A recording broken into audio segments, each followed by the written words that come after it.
Coming this year, Ableton mastermind ill.Gates faces off with the human drum machine KJ Sawka in a live MIDI battle that promises to change the face of EDM forever. When those two hit the stage and that bass starts to drop, I mean, wow, anything could happen. He's still using Ableton 8. I don't even know when the last time he updated Native Instruments Service Center is. My Ableton's up to date.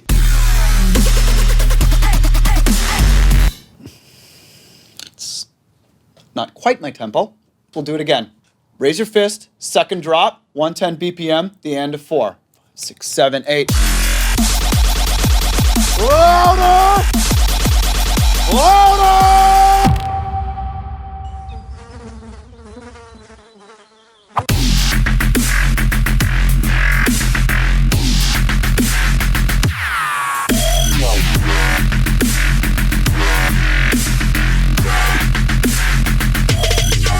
He's not gonna have Pendulum to hide behind. He's not gonna have Destroyed to hide behind.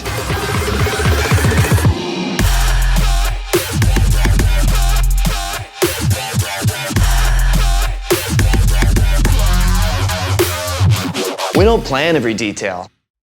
We prepare.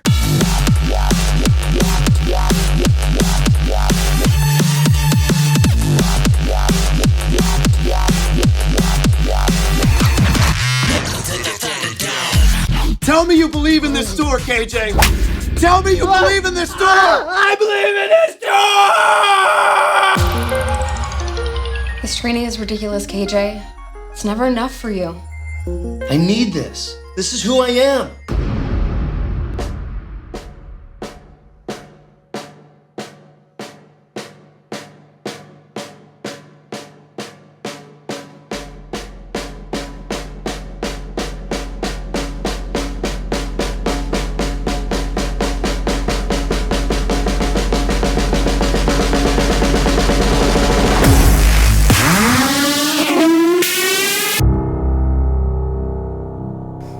We're not up there just pressing one button. We're pressing lots of buttons.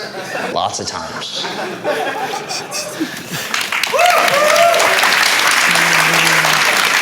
Cool. Cool. Thank you guys so much. So yeah, it's a battle. It's pretty intense. The tour has been pretty full on, and the gig tomorrow at Imagine Festival is actually the final gig for the Unsung Heroes tour. So, you know, we'll find out. But I guess, you know, probably be a good idea to give you guys a little taste of what MIDI battling is all about. KJ, you want to go first?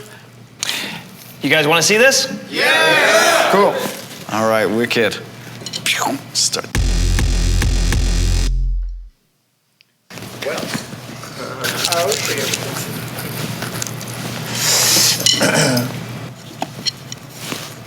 Let's do this one.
Thank you very much. And now ill.Gates' turn. You going down, Sawka? This is a battle, ladies and gentlemen. Okay, here we go. This one's called Walk the Plank.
So basically we do that. There's cameras, we play our music, and we battle, and it is really a whole lot of fun. So yeah, hopefully you guys can make it out to the full-length battle tomorrow.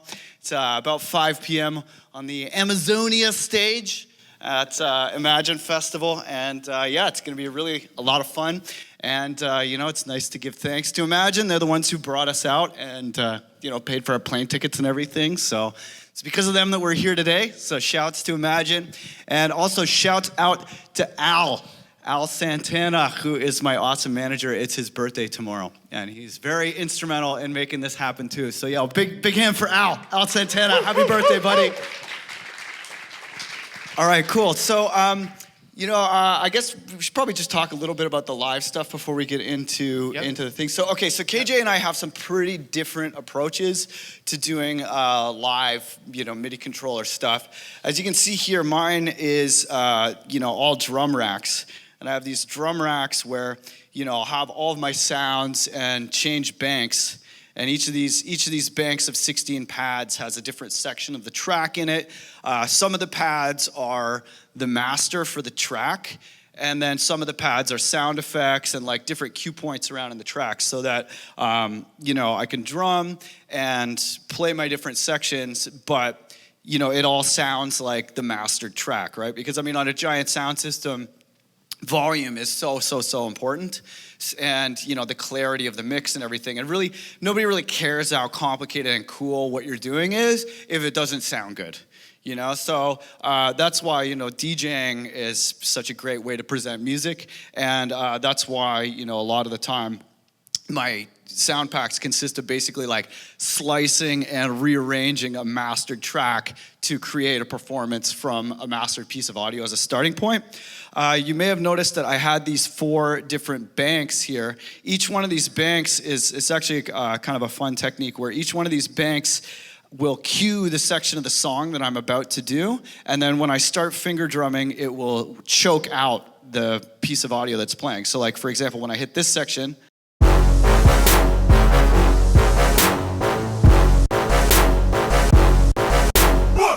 right? Then as soon as I start playing, it takes over. And then that way, all of my drops come out perfect. And then as soon as I start playing, it goes back to coming out of my hands. So that's one way of doing it. The strengths of it are it's very live. You can change tempo all the time and everything. But the big weakness is you are flying without any kind of safety net doing that, And if you hit the wrong button or like a bug lands on your MIDI controller or something, you can be like, oh, blue, and then suddenly the music stops, right? So it is a little nerve-wracking. And sometimes, like I'm not a human metronome, so sometimes I do get a little bit off, but that's my way, and it's a lot of fun. That's how I perform. So KJ has a totally different way. Why don't you tell us a little bit about your way? I've got a completely different way. In the beginning, I kind of did something like that, and then I noticed that my tracks kind of just sounded like starts of tracks, or like just came from the studio, and it didn't sound like that mastered sound like you're talking about, which is extremely important, because he's right. No one really cares like how much time you spent. No one really cares what you're doing up there. If they look away and it doesn't sound good, then that's what really matters. It's not sounding good, so it needs to sound good. So I started developing these sets with the mastered track in mind, and then I'm like, how am I supposed to put 10 songs in one set? How am I supposed to put 20 songs in one set? How am I supposed to put 60 songs in one set? Like for our Destroyed set, we have 60 songs in the set. So sometimes we might play a song for only 30 seconds, but we still, maybe this can come down just a little bit. We might play that track for only 60 seconds, but we still have all the stems in there, all the kicks, snares, hi-hats, etc. So basically, I put in stems, and so I'll stem it out where it's... what's a stem, for those who don't know what a stem is? So you have your whole session that you're working on, your song, and then a stem is basically, here we go. So these are stems. This is basically how one of my live sets is laid out. So this right here is some hats. Right here is the keys, right here. So I call it keys. Basically, there's horns. There's all kinds of things involved in there. This is the vocals. And then, so I have these chunks with no space, or with no audio, and that's where I freestyle, like Dylan was saying, like no safety net. But I do have a safety net. I have the click track on. And so if I didn't have the click track, I could definitely get really off. And then once this part comes in, I'm playing right here. I'm playing, and then this part is gonna come in. And if I'm off, then it's gonna sound like shit. And I've done that before. Getting ready to play, I'm like, sound card, everything seems to be working, sweet. Started the set, click track's not working. I'm like, oh well, here we go. And then I just gotta, that's kind of like playing as many gigs as you can, kind of sort of helps that, but it's still really freaking rough. That's why they call him the human drum machine. That's true. That's true. I mean, when I started playing drums, everything was live, completely live, because I didn't have a computer. I just had a bunch of samplers, a bunch of effects processors and things, and I was basically taking stock sounds and trying to make them actually sound cool through a huge rack of processing. And all that processing is basically in Ableton now. And things once I started getting into computers, everyone's like, dude, why did you put a laptop on stage? This is a terrible idea, because it was really cool watching me change knobs, and you can actually see things changing as the knob is changing. And then so I developed this insane set with 60 songs because using a laptop. There's no way to do that with analog gear, I don't think. No. And this this format that KJ does with the stem mix, where you're playing some parts along with the stem mix and listening to a click track and everything, this is how like a lot of different live sets work, you know. So it's not just the Unsung Heroes set, it's also how the Destroyed set would work, and how, you know, Pendulum set. Yeah, the Pendulum set, and all these sets. So there are two different ways of basically getting the same result, where you have something that's going to sound master, it's sound clean on a big rig that you don't have to be watching for it to still sound good, you know. Really, you know, it's been a great experience battling, you know, hip hop versus drum and bass, fingers versus sticks. It's a lot of fun. Yeah, it's been really rowdy, and it's been great. So I think we'll probably come back in 2016 with a new tour based hopefully on the strength of our hit record that we're going to show you guys how we made it later. Okay, cool. So any quick questions about any of our live stuff? Because we are going to try and keep it moving pretty quick today. So any quick questions? Yep. How long did it take for you to map your machine to Ableton? It took a while, you know, it's like an afternoon, just put it into MIDI mode. I use the Native Instruments controller editor software. I used to use that to kind of change all the knobs. And on my finger drumming setup in Ableton, all these other buttons also I turned into MIDI triggers. So like even the bank buttons and stuff will trigger different pieces of songs in some of them. So it's the whole thing becomes like, you know, one big pile of pads, you know, because all the scene and pattern and all that, that's for when you're using Machine, not for when you're using Ableton. But yeah, you can reprogram every button. So every button on the whole thing has been reprogrammed. But yeah, learning, if you are going to use MIDI controllers, definitely learn how to use your controller editor, because Ableton has all these really annoying limitations. Like for example, let's say you wanted to make a MIDI note that would turn an effect on while you hold the key down and then release the effect when you release the key. That's called a momentary effect. You actually can't do that with a MIDI note. You have to use a MIDI CC, and there's no like option in Ableton to change it. But if you familiarize yourself with your controller's editor software, they're usually quite easy to use. Then you can kind of build some of that functionality into your controller as opposed to Ableton. It allows you to get around some of the annoying limitations of programming for Ableton. These are basically really similar devices when we're triggering racks inside Ableton. It's very similar. This is obviously has tons more features and things, but it's just a pad that I hit, and then he hits with his fingers. So, you know, it's very similar setup. Cool. Yep. Any other advantages to using Machine versus using Push? The pads are bigger, and I like the feedback of the pads in Machine, like the fact that they move a little bit. Kind of like, it's just, you can feel it on the tips of your fingers, and it helps you to be a little bit more accurate. Also, Push didn't have the 64 pad mode when we were making our setup, and when you're not in 64 pad mode, it's really easy to accidentally start step sequencing. So that's why you didn't see a lot of people using Push live until the new 64 pad update. But yeah, they're all, you know, I mean, I've done live performances with MIDI fighters, I've done live performances with the Launchpad. It just changes, you know, depending on what exactly I'm after, you know. So, but yeah, you can do crazy live performances with pretty much any controller, you know. Just go check out YouTube. Yeah, okay, yeah, I guess one last one, and then... do you drag and drop, like run the machine side by side with Ableton for audio, or do you route it? Yes, in the studio I do drag and drop audio from Machine to Ableton quite quite frequently. Yeah, I use it as a plugin and as a standalone and just kind of all the above type of thing. Okay, so we're gonna get into the more tune-focused stuff in a little bit, but let's kind of leave this live world and start talking about where you even start. This training is ridiculous, KJ. It's never enough for you. I need this. This is who I am.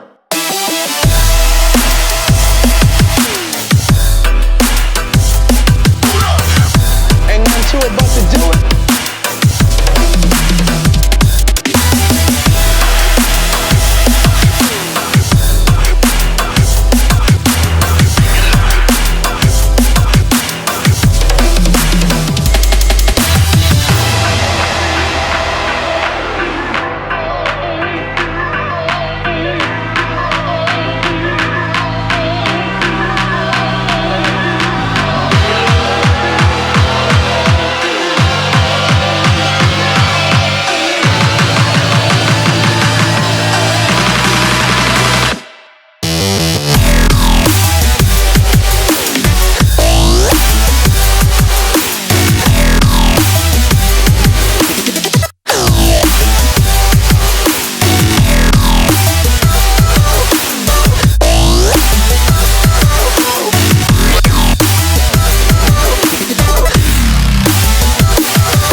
operation of the machine becomes so odious, makes you so sick at heart that you can't take part. You can't even passively take part. And you've got to put your bodies upon the gears and upon the wheels, upon the levers, upon all the apparatus, and you've got to make it stop. And you've got to indicate to the people who run it, to the people who